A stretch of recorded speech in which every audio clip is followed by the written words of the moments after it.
This is the Big O Show. This is the Big O Show. Well, Lulu, some people that are smart understand that.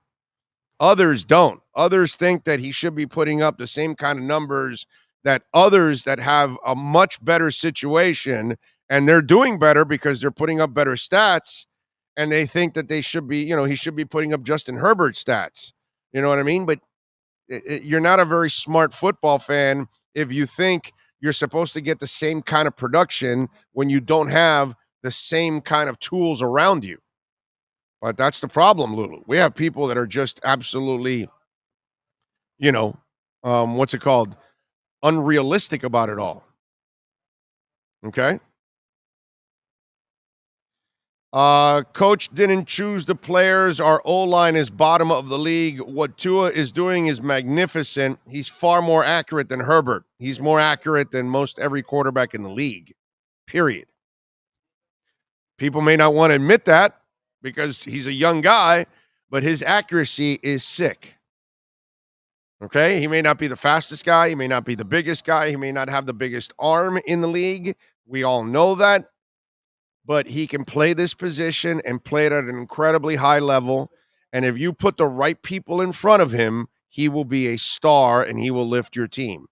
But if you don't put the right people around him, he's going to get killed the way Archie Manning got killed, the way, Steve Bartkowski had to struggle in Atlanta at times, and he was a monster. I've watched this, bro. I've watched Steve Young get killed in Tampa. And then you go to San Francisco and you've got a great coaching staff and a team, and you look fantastic. And that's just the way this game is played. It's actually the ultimate team game. In college basketball, you could get Danny Manning and Glenn Rice and others, and they'll carry you all the way to the Final Four and maybe even win it for you.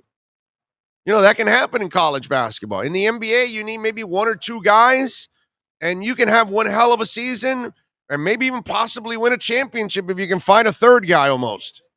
But in the NFL, one guy's not going to carry you, bro. Walter Payton used to kill himself with the Chicago Bears. But until they actually until they got rid of Bob Avellini and Vince Evans and gave him Jim McMahon and gave him Buddy Ryan and Mike Ditka and one great defense and Willie Gault and all this other stuff, that's when Walter Payton won a title. And he wasn't even the featured guy. You see what I'm saying?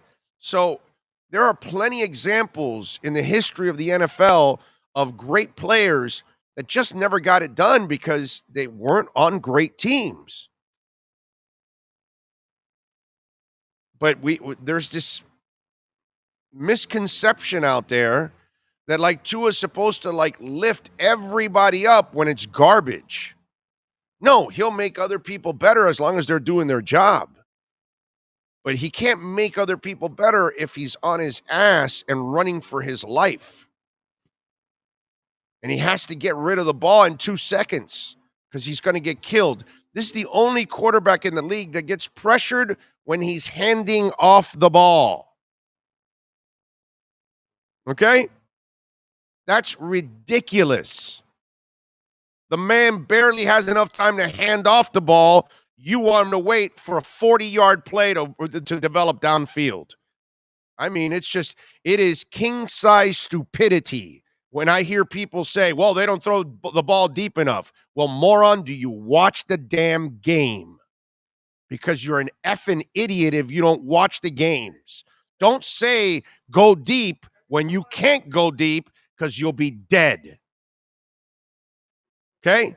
Tua wants to wait for a 40-yard play to develop.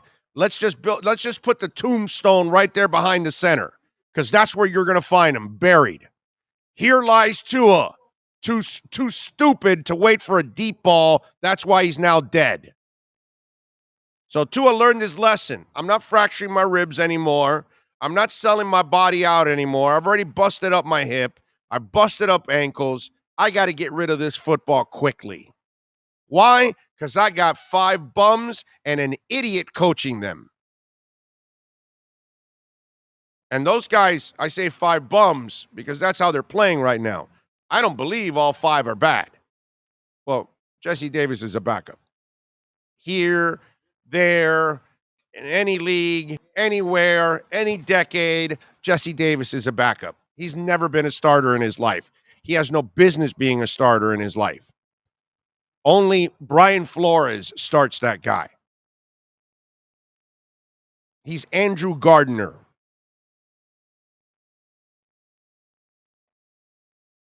So that's the problem we have, Lulu. We have way too many people that are unrealistic and don't know a damn thing about the game.